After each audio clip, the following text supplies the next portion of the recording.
இது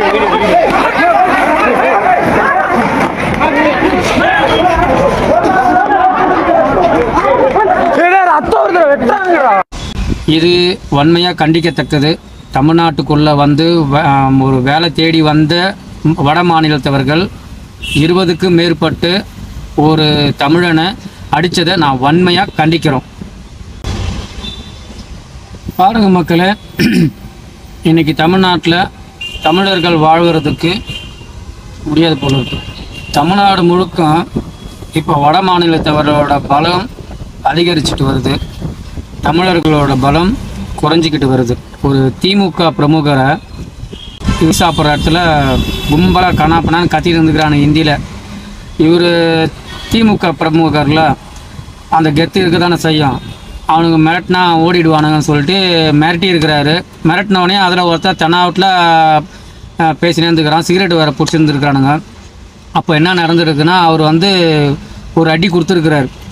ஒரு அடி கொடுத்தவொடனே கும்பலாக சேர்ந்து அந்த ஒரு ஆளை ஒரு 20க்கும் மேற்பட்டவருங்க தாக்குன்னு தாக்கி அந்த வீடியோ எடுக்கிற பையன் ரத்தம் வருதான்னு சொல்லிட்டு அந்த வீடியோவை கட் பண்ணுறானுங்க. பயந்து ஓடுறானுங்க அந்த இடத்த விட்டு. அப்போ எந்த அளவுக்கு தைரியத்தில், அதாவது ஊர் விட்டு ஊர் வந்து குழைக்க வரானுங்க. இங்கே நமக்கு பாதுகாப்பே கிடையாது. எப்போவா இருந்தாலும் நம்மளை என்ன வேணாலும் பண்ணுவானுங்க தமிழர்கள் அப்படின்ற எண்ணமும் கிடையாது. ஆனால் அவனுங்களுக்கு கும்பல் கூடுனா ஒரு தைரியம், தனியாக இருந்தாலும் அந்த தைரியம் கிடையாது. இவர் தனியாக இருந்தவர் கும்பலில் இருக்குதுன்னு கூட நினப்பு இல்லாமல் இவருக்கு குரல் கொடுத்து மாட்டிக்கினார். அதுக்கப்புறம் சம்பவம் என்ன நடந்தது, கேஸ் ஆகிருக்கும், ஆளுங்களை இவரும் போய் கூட்டின்னு வந்திருப்பார், எல்லாம் பெரிய பிரச்சனையாக இருக்கும். அந்த எங்கே வேலை செய்கிறாங்களோ அவங்கள பிடிச்சி அடிப்பாங்க எல்லாம்.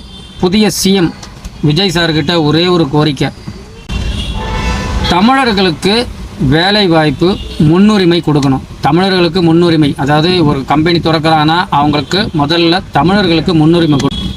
சட்டம் ஒழுங்கு சீர்கெடாமல் பாதுகாப்பேன் அப்படின்னு நீங்கள் ஒரு உறுதிமொழி எடுத்திருக்கீங்க. அந்த சட்டம் ஒழுங்கு பாதுகாக்கணும்னா இந்த வட மாநிலத்தவர்கள் இடம் பெயர்ந்து வரத்து வேலைக்கு வரத்து இவங்களுக்கு ஒரு கட்டாயம் ஒரு ஒர்க் பர்மிட் இருக்கணும். இப்போ ஒருத்தர் கம்பெனி திறக்கிறாரு, ஒரு கார் கம்பெனி திறக்கிறாரு, 5 லட்சம் பேரை இறக்குறாரு. அந்த 5 லட்சம் பேர் இறக்குறப்போ கவர்மெண்ட்டுக்கிட்ட ஒரு பர்மிஷன் வாங்கணும். ஒரு டீ கடை திறந்தாலும் அந்த டீ கடையில் ஒருத்தர் வேலைக்கு எடுக்கிறாரு, ஒரு 4 இந்திக்காரன் வேலைக்கு எடுக்கிறாருன்னா அவனுங்க ஒட்டுமொத்த ஆதார் கார்டு, அவங்களோட ப்ரூஃபு, அவங்களோட ஃபோட்டோ கவர்மெண்ட்டுக்கிட்ட ஒப்படைக்கணும். இருக்கிறவரோ எந்த வேலைக்கு ஆள் எடுத்தாலும் அது ஏஜென்ட் மூலிமா எடுத்தாலும் சரி, அவங்களோட டீட்டெயில்